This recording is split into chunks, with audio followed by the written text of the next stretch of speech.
Alex Murdaugh's conviction may live or die on one uncomfortable question.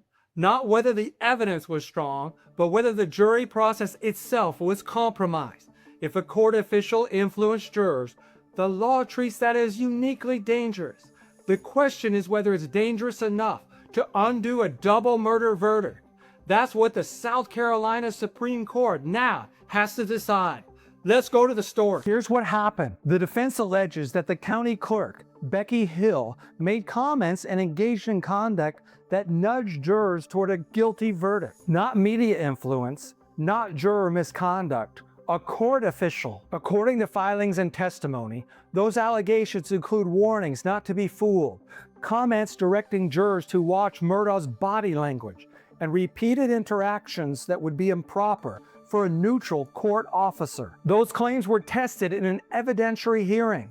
Jurors testified. Hill testified. In January 2024, retired South Carolina Supreme Court Justice Jean Toll denied a new trial after hearing the evidence. Now, the South Carolina Supreme Court is reviewing the ruling on the record only. A new trial is not granted because something looks bad. It's granted when the law says the verdict cannot be trusted.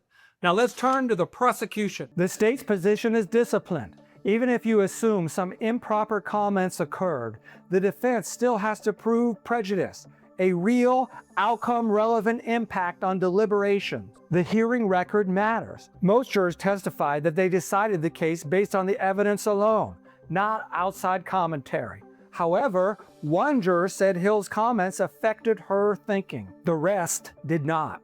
So the prosecution's argument is simple. Improper conduct is not automatically prejudicial conduct. The trial court heard live testimony, judged credibility, and found no sufficient impact on the verdict. That finding deserves deference on appeal. Hill's later guilty plea for misconduct tied to the trial is serious, but the state argues it is still not proof that the jury verdict itself was tainted. Bad conduct does not equal automatic reversal. The defense does not need to prove Becky Hill intended to harm to win them. They need only show that the court official improperly injected herself into the jury's decision-making, because when the referee leans on the scale, the system treats that as uniquely dangerous. The defense points to specific alleged conduct, warnings not to be fooled, comments directing jurors to scrutinize Murdaugh's actions, and repeated access to jurors beyond what neutrality allows. Then comes credibility. Hill's later media activity and guilty plea matter, not as proof of jury tampering, but because the case turns on what she said. The defense's bottom line is structural. When influence comes from inside the courtroom, courts must be exceptionally cautious because jurors are trained to defer to court officials. Now I cross-examine both sides with the same standard. First, let's cross-examine the defense. What actually was said and when?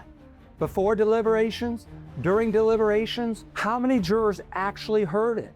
Did any juror change a vote because of it? And here's the deeper legal question they'll be really asking.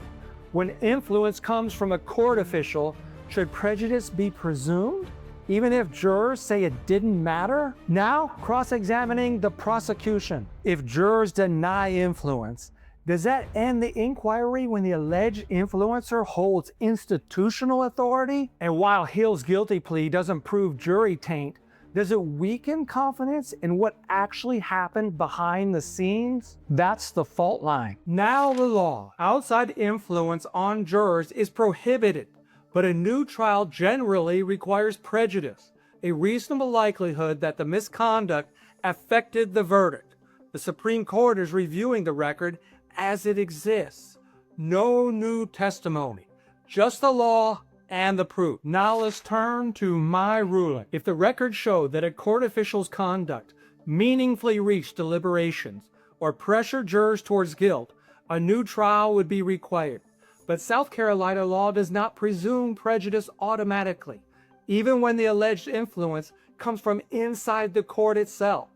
Based on the trial court's credibility findings already, and the hearing record, that level of prejudice was not established. So my ruling is this: the conviction stands, not because the conduct was acceptable, but because appellate reversal requires demonstrated prejudice, not impropriety alone.